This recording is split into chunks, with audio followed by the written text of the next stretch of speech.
comment les médias sont achetés et corrompus.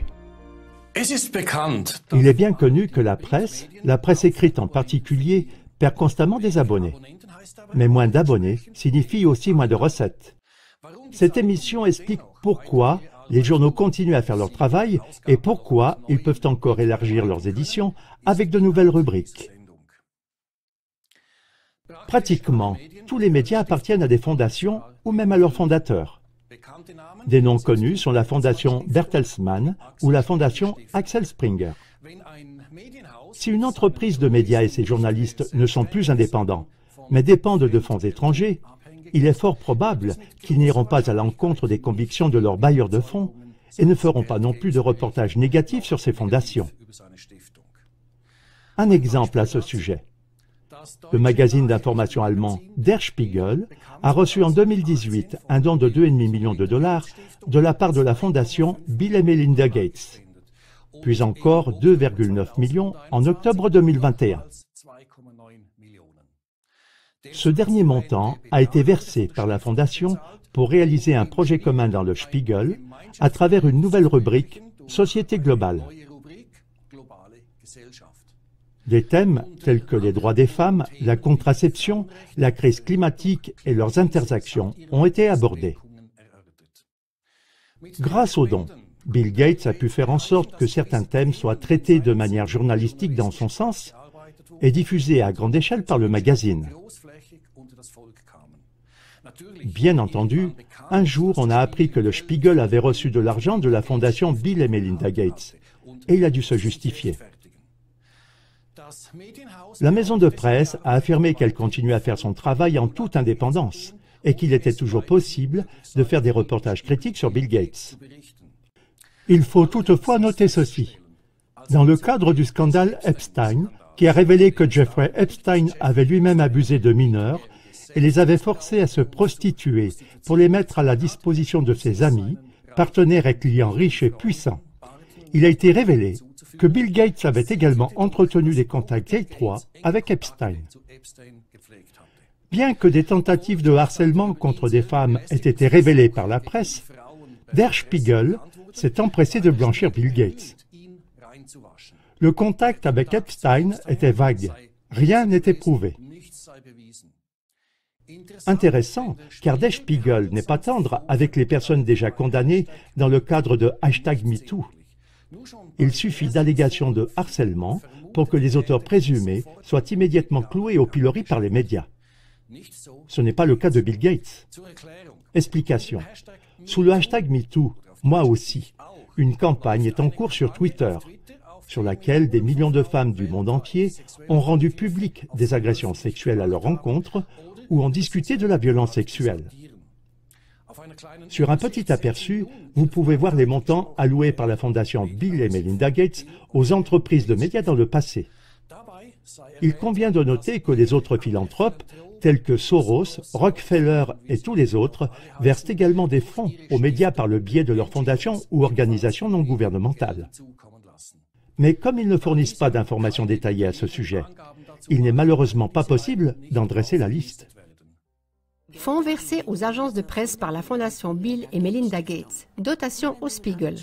250 000 € de 2016 à 2018 pour des objectifs de durabilité globale dans le projet Expédition Uber Morgan et 175 000 € supplémentaires sur 2 ans pour le projet journalistique sur les réfugiés The New Arrivals. En 2018, le magazine a ensuite reçu 2,5 millions de dollars sans que la fondation ne cite d'objectifs. Apparemment, ils ont bien fait leur travail. Au total, 2 280 000 € répartis sur 3 ans leur ont ensuite été attribués pour la rubrique Société globale. En octobre 2021, 2,9 millions de dollars supplémentaires ont été versés sur le compte du Spiegel. D'autres journaux de renom ont également bénéficié de dons. Au quotidien anglais The Guardian, un total de 14 millions de dollars ont été affectés depuis 2011 à la rubrique Société globale. Au journal espagnol El País, 4 millions de dollars en 2013 pour le même thème. Au Monde, 4 millions en tout depuis 2014. La chaîne de télévision anglaise BBC a reçu plusieurs injections de fonds pour un total de 50 millions de dollars depuis 2005. Le versement à la chaîne de télévision américaine CNN semble marginal. Il était unique et s'élevait à 3,6 millions de dollars en 2020. Jusqu'en juin 2020, les contributions à divers médias s'élèvent à un total de 250 millions de dollars.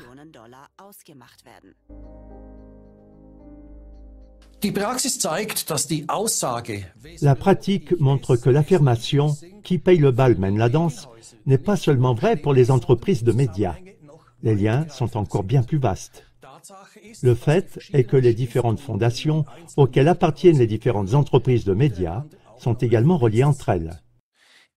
En Occident, ce sont surtout des penseurs transatlantiques qui fixent le cap politique grâce à leur réseau. Ces dirigeants politiques, scientifiques et médiatiques, pour la plupart allemands, croient au rôle des États-Unis comme leader mondial et apportent cette pensée américaine en Europe, pour ainsi dire de l'autre côté de l'Atlantique. Le résultat de leur action a été et est de convaincre toute l'Europe du courant politique des États-Unis et de les maintenir ainsi sur la bonne voie. Également pour l'OTAN. Et comme pratiquement tout rédacteur en chef des médias dominants est intégré dans l'un des différents réseaux transatlantiques, tous les journaux européens rapportent la même opinion sur un même sujet. Cela va si loin que nous, Européens, entendons des nouvelles largement favorables aux Américains et qu'en conséquence, la Russie est présentée sous un mauvais jour. Ainsi, les médias occidentaux ne cessent de critiquer violemment la Russie pour avoir introduit en 2012 une loi sur les agents étrangers. Par agents étrangers, on entend également les organisations non gouvernementales actives sur le plan politique et payées par l'étranger. La Russie veut ainsi empêcher l'influence étrangère sur sa politique intérieure.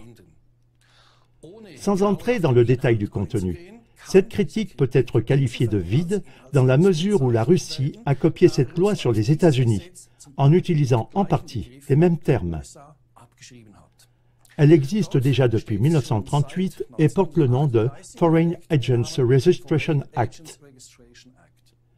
Pour les mêmes infractions, la loi russe imitée est toutefois bien moins sévère. Les amendes et les peines de prison pour des mêmes infractions sont moins élevées. Mais ça, les médias occidentaux le taisent lorsqu'ils se moquent une nouvelle fois de la loi russe sur les agents étrangers. Ces exemples montrent de manière crédible que nos principaux médias sont influencés de diverses manières. De l'extérieur par les soi-disant philanthropes et fondations, et de l'intérieur par les rédacteurs en chef qui appartiennent presque tous à un réseau transatlantique chargé de diffuser les idées pro-américaines en Europe. Si ce sujet vous intéresse, chers téléspectateurs, vous trouverez le contenu de cette émission dans le livre de Thomas Rupper, Inside Corona, les coulisses de la pandémie, paru récemment. Buch von Thomas Röper, Inside Corona.